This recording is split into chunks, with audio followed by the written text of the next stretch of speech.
So you want to own Rapture, an entire city built on the floor of the Atlantic Ocean, with zero taxation, zero regulation, and zero government oversight of any kind.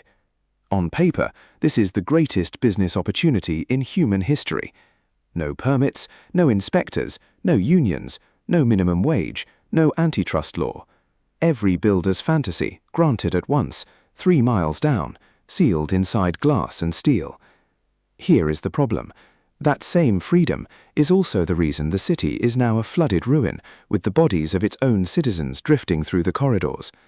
The thing that was supposed to make Rapture unstoppable is the exact thing that broke it. So before you sign anything, let us find out what a city with no rules actually costs to run, and why every single cost that vanished on paper came back somewhere else, with interest. First, correct your picture.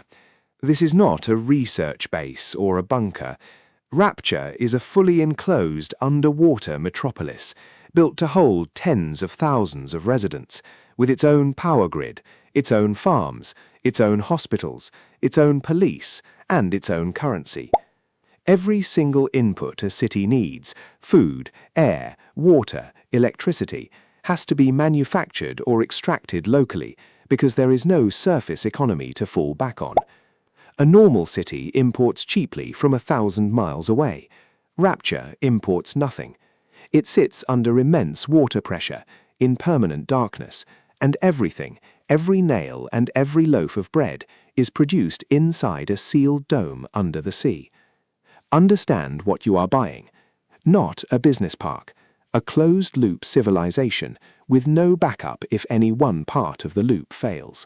And we have a real-world price for exactly this, because it has been attempted.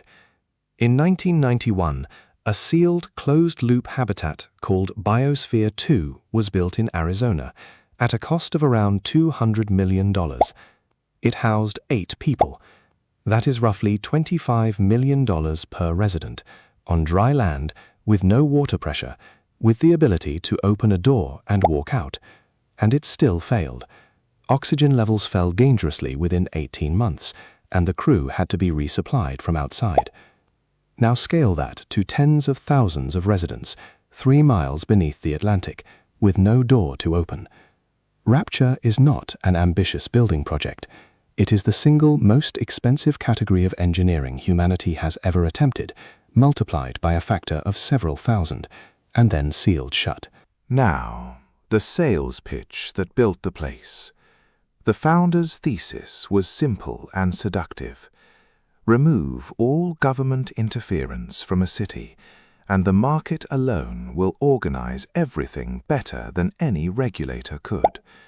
No income tax, no business licensing, no safety code, no price controls on anything ever.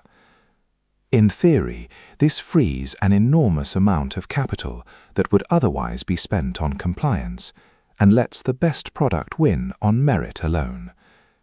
Thousands of the era's sharpest scientists, artists, and industrialists bought in and moved their entire lives underwater for it, across roughly 14 years between the city's founding and its collapse. Set that against the surface world they left.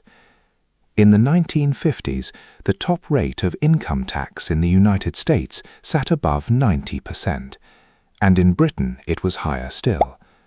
Against that, a jurisdiction offering 0% was not a modest improvement. It was the single largest tax arbitrage ever offered to anybody. That is not a niche experiment. That is a mass migration of elite capital into a jurisdiction built on one unproven idea. Look at what zero regulation actually saved. A normal industrial city spends heavily on compliance, safety inspections, environmental permits, licensing fees, union negotiation, and of course, tax. Strip all of that away, and a factory's operating margin can jump by 1/3 or more overnight, purely from removed friction, before a single process improves. On top of that, Rapture had a captive, brilliant workforce, with nowhere else to sell their labor, which crushed wage costs to whatever the market would bear.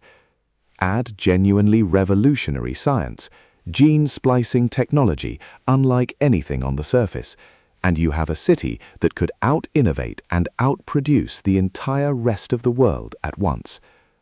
On a spreadsheet, in year 1, Rapture looks like the most profitable jurisdiction ever built. Here is the crack nobody priced in. Zero regulation does not mean zero cost. It means the cost gets deferred, and deferred costs compound. Take safety. With no building code and no inspector, construction moved faster and cheaper £1,000 per square inch, which is roughly 480 times the air pressure at sea level. At that load, a hairline flaw in a single weld is not a fine, it is a flooded corridor in under a minute. Every dollar saved skipping an inspection sat on the balance sheet as pure profit, right up until the day it did not, at which point it did not cost a fine, it cost the section. On the surface, a bad weld is a repair bill. Under the Atlantic, a bad weld is an eviction notice written in seawater. Try to put a number on that deferred risk, because insurers do this calculation every day on the surface. A structural failure rate that would be merely expensive on land, a burst pipe, a cracked support beam, becomes catastrophic at depth, because the cost of failure is not repair, it is total loss of the section and everyone inside it. A city that skips safety compliance to save perhaps 10 to 15% on construction costs is not saving that money. It is borrowing against the eventual failure of a structural section at an interest rate nobody wrote down, payable at a moment of the depth's choosing, not the owner's. Every unregulated builder in Rapture was underwriting a risk they never priced, and the ocean does not send a warning invoice.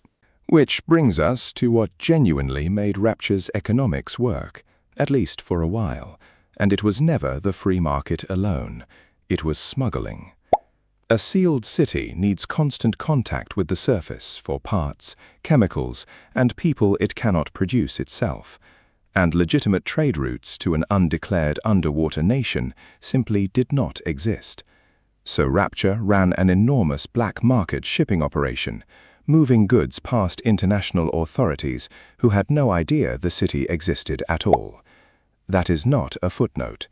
That is the actual supply chain the entire economy depended on, and it worked precisely because nobody on the surface was regulating it, taxing it, or even aware it was happening. Run the numbers on that supply chain honestly. A legal import business pays tariffs, port fees, and compliance costs, typically eating 10 to 25% of the value of goods moved. Rapture's founder built and ran his own fleet specifically to avoid every one of those costs, which is an enormous saving, right up until you count what replaces it. A smuggling operation has to pay for secrecy instead of paperwork, which means bribes, falsified manifests, and a much smaller pool of crews willing to run the route at all, which drives wages for that specific labor far above market rate. The saved tariff did not disappear. It moved sideways into a cost with no receipt and no ceiling, paid to the only people who knew how to keep an entire city's existence a secret from the world above it. Now, the part the founding pitch never accounted for. A market only prices correctly when contracts can be enforced. With no courts, no police with real authority, and no legal system binding anyone to a deal, every transaction in Rapture ultimately rested on trust or on force. That sounds abstract until you follow it to its logical end. If a supplier can simply refuse to deliver, and there is no court to compel him, the price of every good has to include a premium for that risk, which is not efficiency. It is exactly the kind of friction the free market was supposed to eliminate, reappearing in a more expensive, more violent form. Removing the referee did not make the game fairer. It made every player price in the cost of getting robbed. For a period, though, Rapture's single greatest asset was genuinely its people. Thousands of the era's most talented scientists, doctors, and artists relocated permanently, and a labor force of that caliber, unconstrained by outside licensing boards or professional gatekeeping, could innovate at a pace no surface institution could match. A gene-splicing industry emerged from essentially nothing and became the backbone of the entire economy within a few short years. An industrial base built faster than any comparable technology had ever been commercialized on the surface. That speed was real, and for the earliest residents, the economic upside was real too. The tragedy is not that the free market failed to attract genius. It succeeded completely. The tragedy is what the market did with that genius once no one was allowed to regulate what it was selling. And this is where zero regulation stopped being a saving and became the whole problem. With no safety authority to approve or restrict a product, the city's breakout industry did not stay confined to medicine or manufacturing. It became a consumer good, sold openly, with no age restriction, no dosage standard, and no long-term testing of any kind. A genuinely revolutionary technology, capable of rewriting human biology, was priced and marketed exactly like any other retail product, because nothing in Rapture's legal structure treated it as anything more dangerous than a new brand of soap. The industry that built Rapture's fortune is the same industry that unmade the minds of the people who used it, and there was no regulator anywhere in the chain whose job it was to say no. Put numbers to what an unregulated, biologically addictive consumer product actually does to a local economy.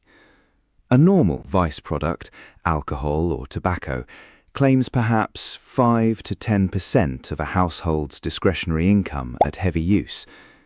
Real-world studies of severe dependency put that figure far higher, frequently above 50% of total income, and often at the direct cost of rent and food.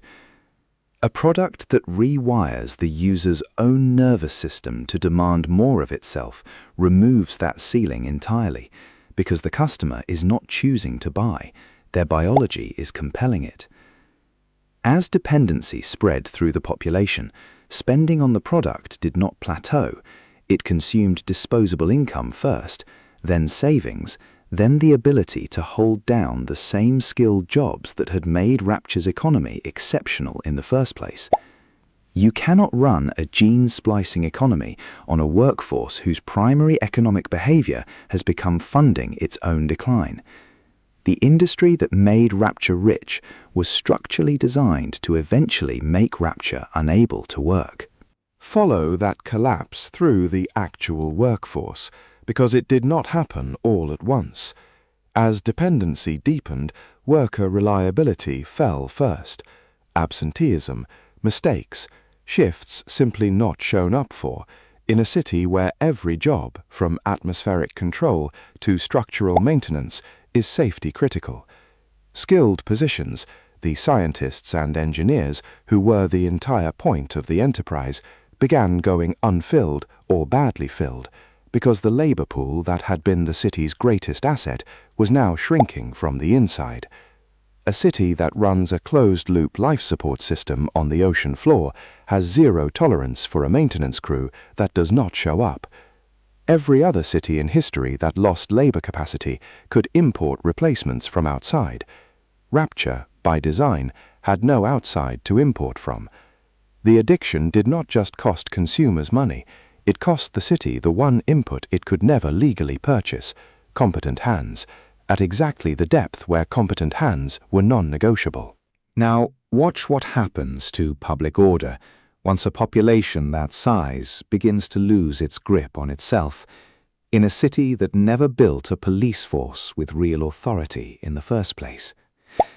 The founders' private security contracted, expanded, and eventually could not keep pace with a population destabilizing faster than it could be contained. Every dollar not spent on public infrastructure over the founding years, the roads never widened, the courts never built, the emergency services never professionalized, is a dollar that was booked as savings and was actually a loan against future stability, called in all at once. A city with no real justice system has no mechanism to contain a crisis once one starts, only the private force of whoever still has money to pay for one, and by this point, fewer and fewer people did. Watch what that did to the property market, because it is the clearest number in the whole collapse. Rapture's residential and commercial real estate had been priced on the promise of a stable, prosperous, elite society living under the sea. As violence spread through entire districts and whole sections were effectively abandoned or barricaded off by their own remaining residents, that asset value did not merely dip. It went to zero and then negative, because an abandoned section under water pressure is not vacant space. It is a maintenance liability that someone still has to keep from flooding. A surface city with a bad district can be fenced off and left. An underwater city with a bad district is still spending money it does not have to stop that district from killing the ones next to it. And this is the cost that never appears on any ledger but decides everything anyway. The workers who built and ran Rapture, engineers, medical staff, security, the ordinary tradespeople who kept the lights on and the water out, did not choose the economic philosophy they were living inside. They took a job in an extraordinary city and watched the product that made it rich turn their neighbors, and eventually many of them, into the very hazard that the city had no regulator, no safety net, and no functioning hospital left to manage. A regulatory framework is not merely friction on a balance sheet. In a sealed environment with no way out, it is frequently the only thing standing between a bad batch of a product and a corridor full of people who can never be replaced or made whole again. Even the man who wrote the founding pitch could not hold the line on his own principles once the crisis hit. As dependency and violence spread, he was forced into the exact interventions his entire philosophy had promised would never be necessary. Martial law, curfews, closing off entire districts by force, control that any conventional government would have called basic public safety regulation. The city that was founded specifically to prove regulation was never needed ended up requiring far more coercive control than most surface governments ever impose on their citizens, just applied far too late by an authority with no legitimacy and no institutions built to wield it competently. Removing the rule book at the start did not remove the need for rules. It only guaranteed that when rules finally arrived, they came as martial law instead of policy, from a man with a private army instead of a mandate. Track what happened to Rapture's own money as trust broke down, because currency is simply a promise, and the whole city had stopped keeping its promises. With courts gone and enforcement gone, a Rapture dollar was worth exactly as much as the next person's willingness to honor it, which collapsed alongside everything else. In the final period, actual barter, ammunition, medical supplies, weapons, functionally replaced the currency entirely in large parts of the city, which is the textbook sign of a monetary system in complete failure.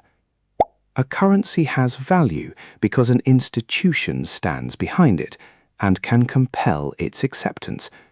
Remove that institution, and a banknote is just a very well-printed piece of paper, and Rapture had, by design, removed the institution before it had even opened its doors. So, map the actual flaw sewn into the design from day one.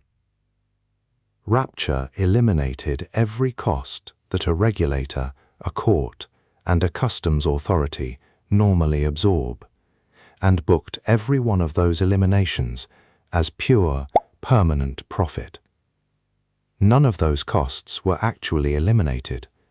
They were transferred to structural risk, to a shadow logistics network, to unpriced contract risk, to an unregulated addictive product, and finally to a security and justice vacuum. And every single one of those transferred costs came due at once, compounding against each other, because they had never been managed, insured, or even measured in the first place. A regulator is not a tax on a business. In an environment this unforgiving, it is closer to a fire alarm. And Rapture did not merely fail to install one. It built an entire city on the explicit promise that fire alarms were the problem. Price that omission the way any competent underwriter would have. Every cost Rapture avoided at the founding, safety inspection, tariff, contract enforcement, product regulation, public order, carried a real probability of catastrophic failure that a functioning institution exists specifically to price and contain. Stack 5 uninsured catastrophic risks under one roof, 3 miles down, with no way to evacuate the position and no external authority able to intervene, and the expected outcome was never a question of if, only of which failure arrived first and how fast the others followed once it did. The founding pitch treated regulation as pure cost, with no offsetting benefit. The final ledger treated its absence as a bill for every single risk at once, with the compounding interest of several tons per square inch bearing down on all of it. So, close the book. At founding, Rapture offered zero tax, zero regulation, and an elite workforce with nowhere else to go. And on the numbers, that produced margins no surface economy could match. By the end, structural risk had gone unpriced for years. Its core industry had become an unregulated, addictive good. Its supply chain depended on a black market with no legal recourse. Its security had collapsed into private militia, and its currency had reverted to barter. Every cost avoided at the beginning reappeared at the end, larger, compounding, and entirely unmanaged, because nothing had ever been built to absorb it. That is the real shape of the business. Not a free market that failed by accident, but a free market that succeeded, exactly as designed, at deferring every one of its costs until they could no longer be paid. Convert it, and the contradiction is total. At its peak, a self-sufficient underwater city housing tens of thousands of elite residents with a monopoly on a revolutionary technology would represent a sovereign wealth scale asset, easily worth many tens of billions in infrastructure, intellectual property, and captive human capital alone. By the end, the same asset, flooded in sections, its population scattered or worse, its currency worthless, its core product a public health catastrophe rather than an export, is worth less than the scrap value of the steel holding back the ocean. And the honest cleanup cost, sealing every failed section, recovering or containing a biologically active product, and somehow accounting for a population that can never be made whole, would very likely exceed whatever remains to pay for it. Rapture did not merely lose its value, it became a liability that outlived its own economy. So, should you buy Rapture? As a founding thesis, it is seductive, and for a narrow window, on a narrow set of numbers, it worked better than almost anything built on the surface. As a business you actually have to run for more than a few years, it was never viable, because every efficiency it captured was borrowed against a risk that nobody was ever assigned to manage. The lesson underneath all of it is not that markets fail, or that regulation always helps. It is narrower and colder than that. A rule that looks like pure friction from the top of a balance sheet is very often, at the bottom of that same sheet, the only thing standing between an ordinary bad decision and a catastrophic one. Remove every rule at once, and you have not built a more efficient city. You have simply moved every one of its costs somewhere you cannot see them, until the day the ocean finds them for you.